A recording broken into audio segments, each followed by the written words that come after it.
Here now to tell you about it is Walt Disney. Welcome. I guess you all know this little fella here.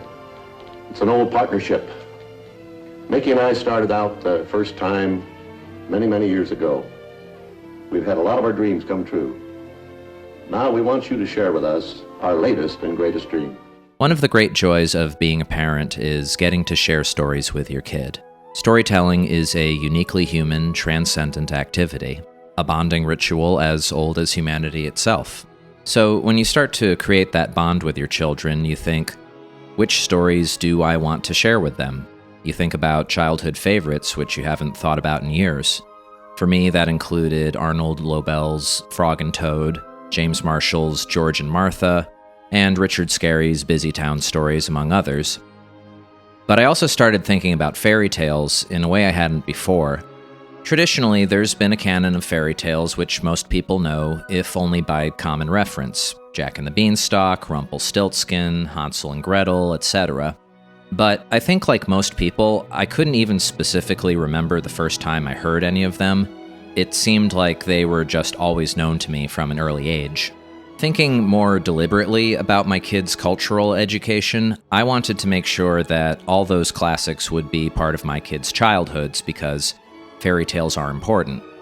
There's a reason they've been around for hundreds of years. The simple, fantastical dramas they tell are foundational myths and legends for a child's understanding of the world.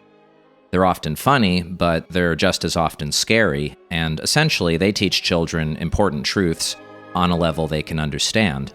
About how the world is a dangerous place, but if you are brave and clever, you can survive the various wolves and witches who want to eat you. These stories do come from a harsher time in human history when, for many more kids than today, death was lurking around the corner. But that foundation of seriousness is why these stories have lasted and can still enchant modern children. Because they were meant to both enchant and educate them, so that they, too, would be built to last. And incidentally, I think the reason most fairy tales feature young girl protagonists is because, historically, girls have needed to be more cautious in order to survive. When I was making my mental list of fairy tales that could be on regular rotation for story time with my daughter, the story of Rapunzel crossed my mind, which was one of those stories that I never had the book of as a kid, but I knew it well enough through common reference. Rapunzel, Rapunzel, let down your hair, that's what I knew about it. So after a little browsing, I found a really nicely illustrated and respectfully written version, and I knew I didn't want anything that was modernized or trying to be hip or funny. I wanted the real thing, the original classic. I read it to her, and she really liked it. It became one of her favorites. So much so that we can recite it by heart together or act it out together as a game. And what I discovered in the full original version of Rapunzel is that, unsurprisingly, there's some layers of serious meaning and some darkness to the human drama being told in this story for children that most adults don't know about. Right from the start, the opening line in our copy of the story reads, "Long ago, there lived a man and a woman who had no children. As year followed year, this was their only sorrow." Heavy stuff already, right? When they do finally have a child, she's taken away from them by a witch, or sorceress if you prefer. When this girl reaches adolescence and is starting to become a woman, this new stepmother hides her away from the world in a magical tower. Her long hair, a product of her body's maturity, is her one link to the outside world. But of course, this arrangement doesn't last because once a handsome prince finds her and starts to visit her, she becomes pregnant. And being so sheltered, she doesn't even realize what's happened to her.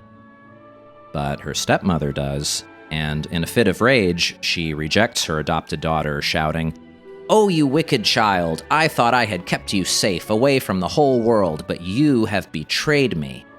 That's not the end of the story, but you can see already how, even though this is a fantasy tale for children, that doesn't make its subject matter any less relevant to real life. Rapunzel, and most classic fairy tales that we know in America, were the creations of Europe. In American culture, we put a lot of emphasis, or at least we pay a lot of lip service, to the concepts of creativity and imagination. We tell kids, use your imagination, be creative. Did you know that Albert Einstein said that imagination is more important than intelligence? We say imagination is magical, and it is, but we don't think much about where these intangible concepts actually come from. One of the most basic ways we can measure imagination or creativity is through our ability to come up with stories. So, are the kids who watch the most TV or movies the most imaginative? I don't think so. But human beings hunger for stories, and your kids will too, so exercising judgment over the stories they're getting is an important responsibility.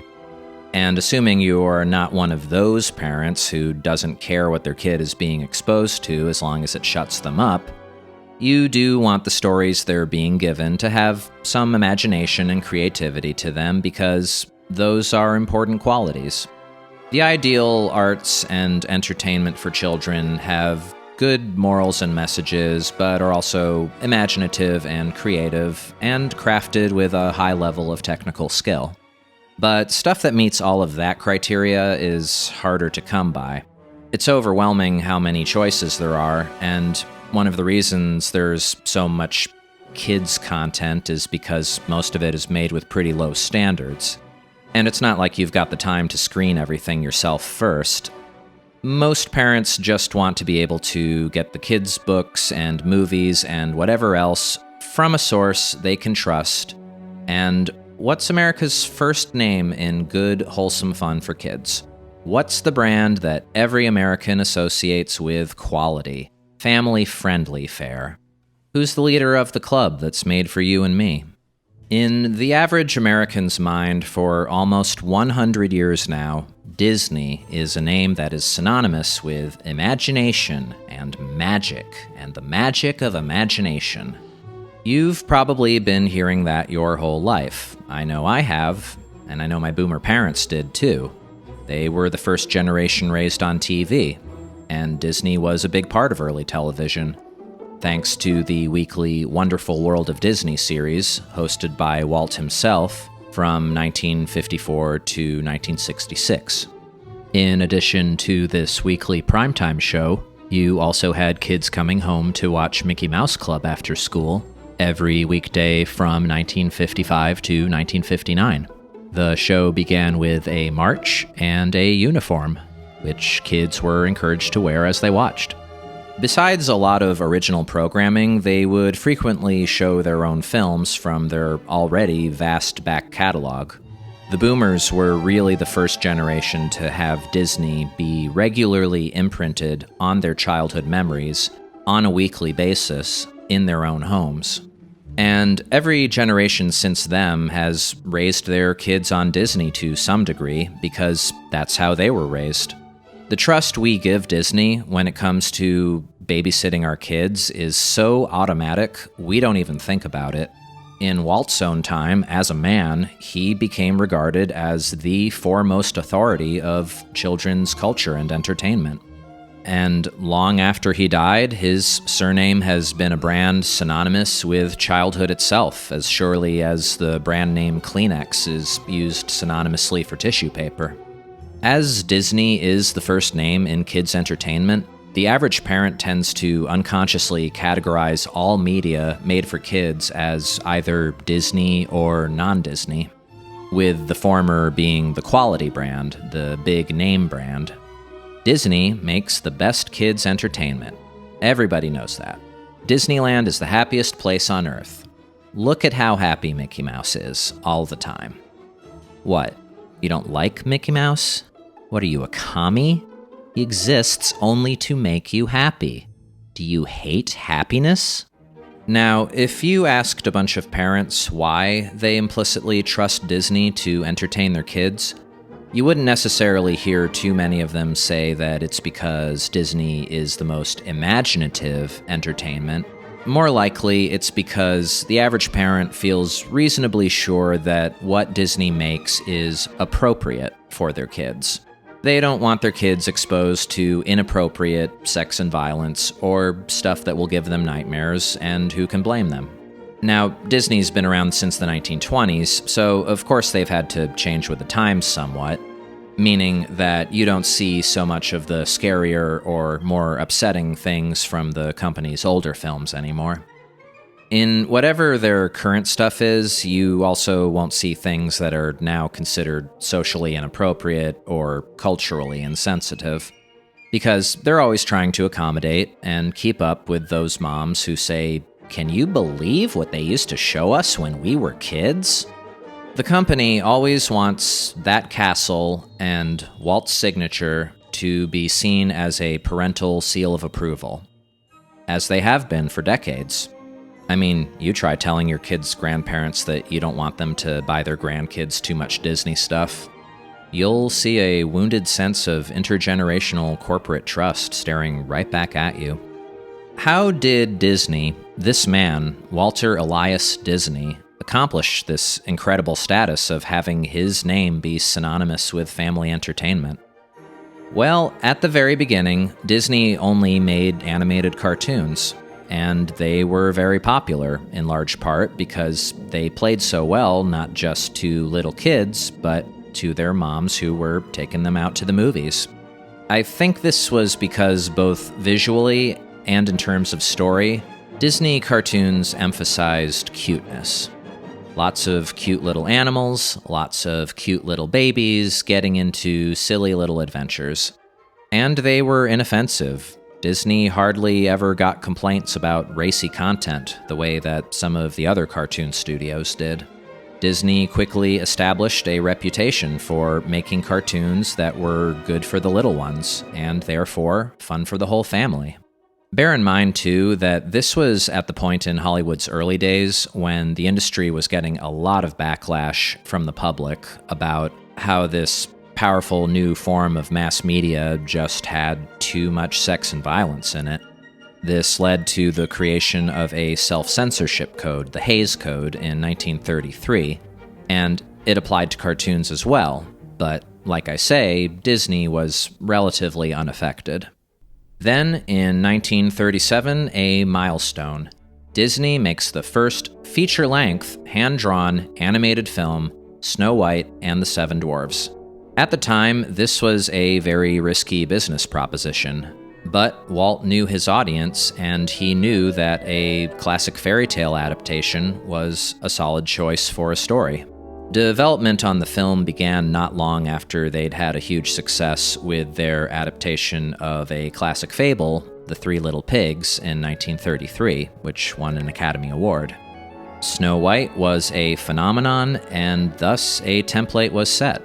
Until Walt's death in 1966, 19 of the 24 animated films which he produced would be adaptations, based on pre-existing fairy tales, fables, folk tales, mythology, and children's literature. A similar pattern was followed when Disney got into live action as well, beginning with their first feature-length live-action production in 1950, Treasure Island. When they got into television around the same time, their most popular shows were based on pre-existing characters too. The frontier folk hero Davy Crockett and the pulp swashbuckler Zorro. From 20,000 Leagues Under the Sea to Old Yeller to Swiss Family Robinson and Mary Poppins, their most popular live-action films were pretty consistently adaptations to which, like their animated films, they would add that magical Disney touch. It's fair to say from the beginning that Disney was largely in the adaptation business. Some of them were contemporary, like Old Yeller or Mary Poppins, but the oldest material tended to be used for their animated films. Some of those classics, like Cinderella or Sleeping Beauty, could be centuries old. They certainly weren't under any copyright. Even some of the relatively more recent stories they adapted, like Alice in Wonderland or The Legend of Sleepy Hollow, were already in the public domain by the time Disney chose to animate them.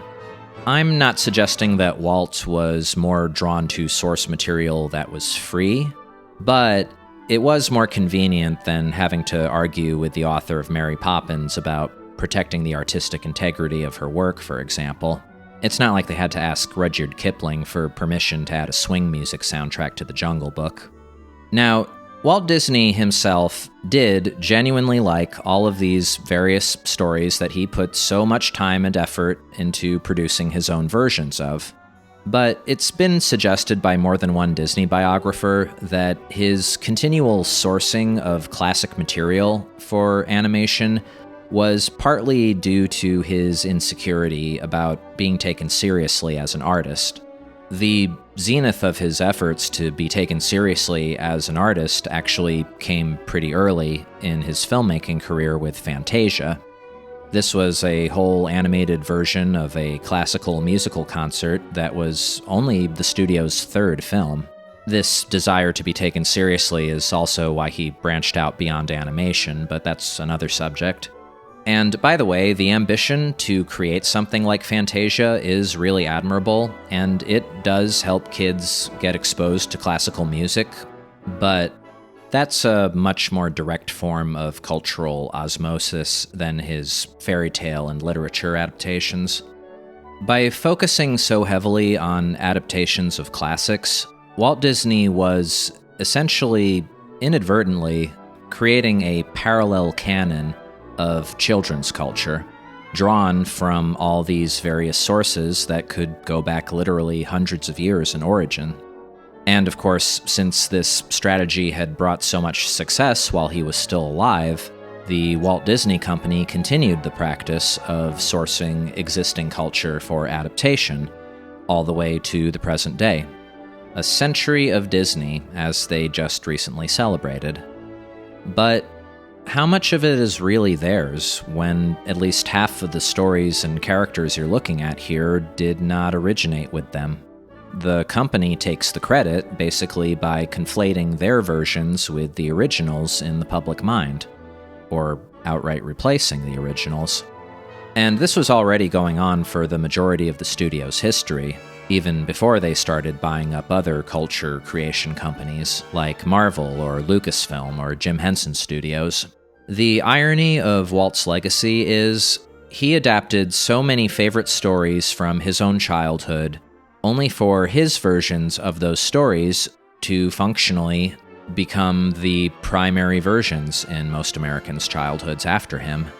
As big as his ego was, he wasn't setting out to replace the originals. To him, it was homage. This makes more sense when you consider that in Walt's lifetime, movies were still considered kind of an ethereal art form, like a performance. People did not own copies of films that they could play in their homes over and over again. Even the idea of watching a film at home on your TV was a recent novelty at the end of his life. And even then, you still had to tune in on a certain date and time just to be able to watch it once. So, for Walt, making an animated film of something like Alice in Wonderland was functionally more like putting on a performance of the story, which people could leave their homes to go pay money for and see in a theater, and that would probably be it for the rest of their lives. When they went home afterwards, the book, the real actual work, would be there in a rarefied place of honor on the bookshelf for children to enjoy as the real thing, the real original story. It's important to acknowledge with respect to Walt Disney himself that he did not have any mercenary intentions towards having his versions of the classics replace the originals in the popular imagination. In fact, while doing research for this video, I found the following quote attributed to Walt himself. "It has always been my hope that our fairy tale films will result in a desire of viewers to read again the fine old original tales and enchanting myths on the home bookshelf or school library. Our motion picture productions are designed to augment them, not supplant them." In the early days of Disney, he was just drawing from a cultural canon that was already well established. Walt was born in 1901. He was the product of an era when the dominant form of popular media was still the printed word. In newspapers and magazines, in popular novels and literature, and in children's books. Walt wasn't a particularly sophisticated or intellectual man, but he was raised in a literate society, one where it was taken for granted that everyone ought to be educated according to the common standard of a shared cultural heritage, ranging from the Brothers Grimm to Shakespeare. In Walt's day, it was assumed that most families would have a King James Bible in their homes, and they would read it together. Needless to say, by the time Walt died in 1966, America's sense of shared culture had been drastically transformed by mass media. We were already well on our way to becoming a post-literate society. It wasn't completely gone yet. I don't think even in 1954 there were too many adults who would have felt that taking their kid to see Disney's Alice in Wonderland was an adequate substitute for having their kid read the book. And by the same token, when the Disney versions of stuff like Peter Pan or Pinocchio or the Brer Rabbit stories came out, Disney was making them for an audience which they assumed already knew these stories. Before there was what you might call the global culture of corporate mass media, it was still assumed that beginning in childhood, people would receive some baseline cultural education that would include stuff like Peter and the Wolf, so that if and when they saw the Disney version, they could appreciate it as just the Disney version. Obviously, movies have been made from books since the beginning of the movies, but the younger you are, the more that the movie version of a story imprints itself on you as the definitive version, if it's the first version you've seen.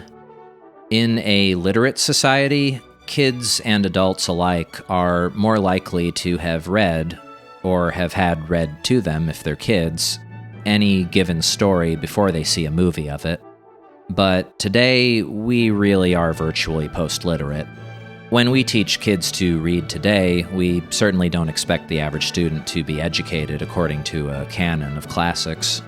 A lot of the older Disney films had the custom of opening with a live-action book being opened, inviting us into the story.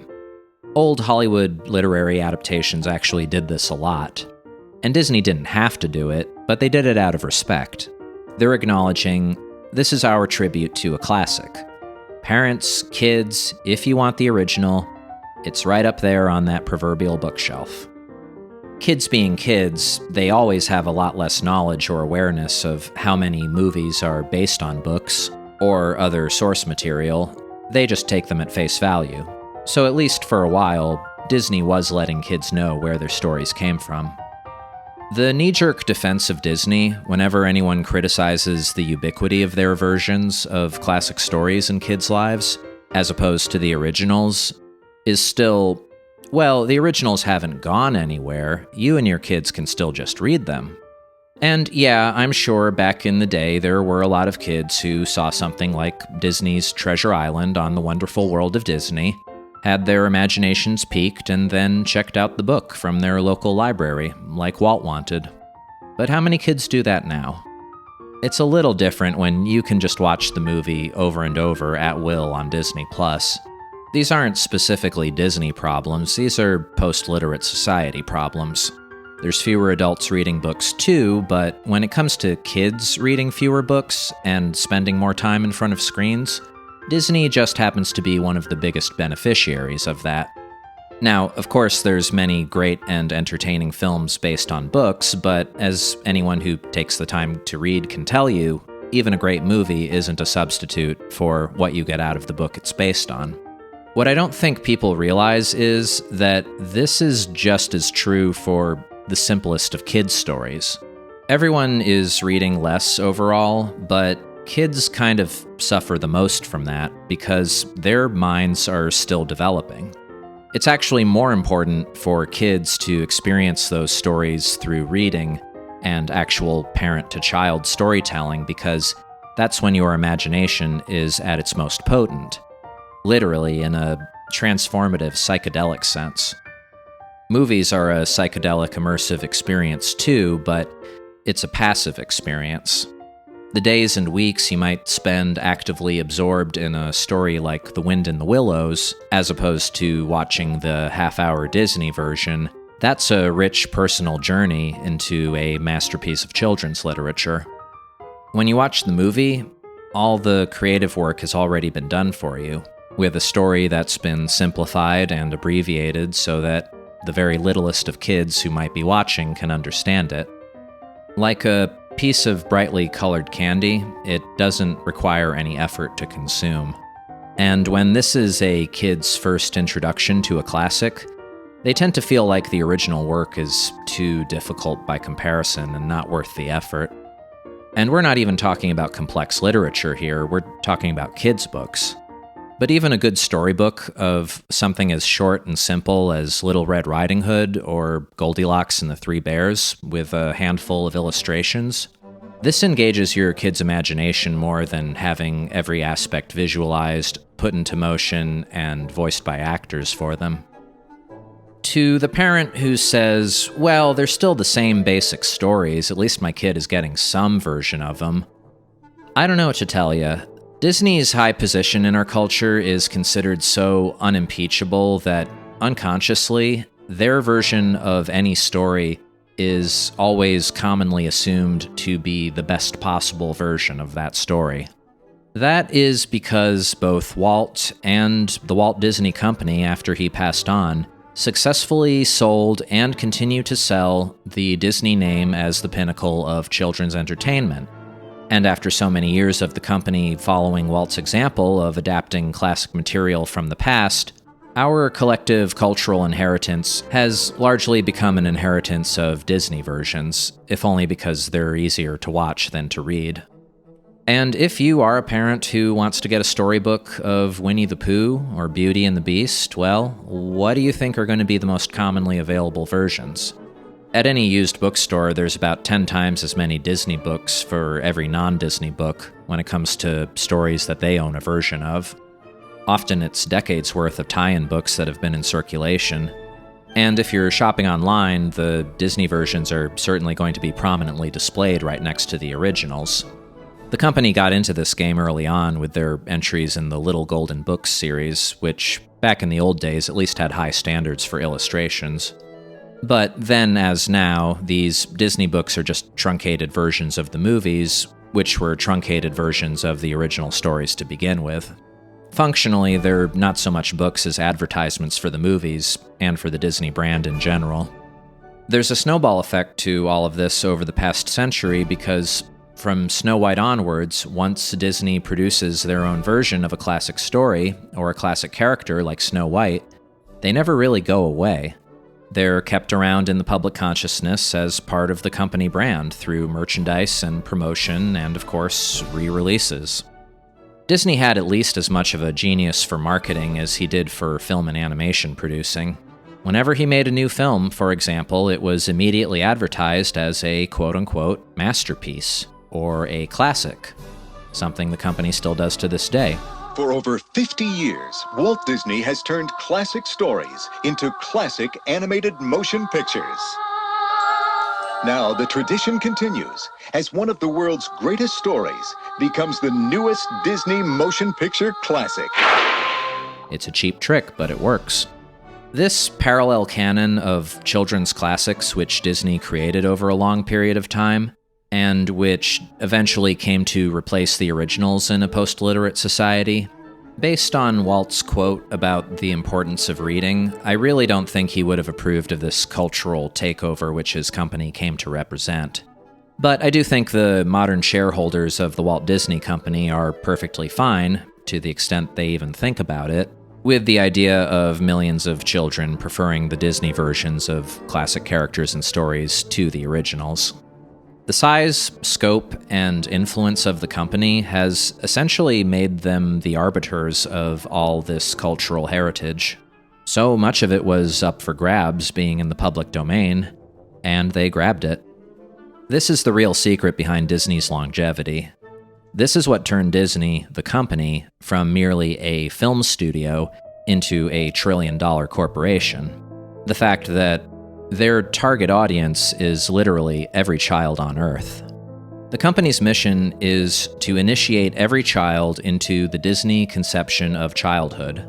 It's not merely Mickey Mouse or Donald Duck cartoons that made them such a permanent fixture. Those characters sell a lot of merchandise, but they're not what creates emotional attachment to Disney for the rest of people's lives. What did that was how, decade after decade, it was their versions of the classics that became the most ubiquitous in America. That early model, which Walt established of focusing on adaptations of classics, was the best investment he ever could have made for his company in the long term.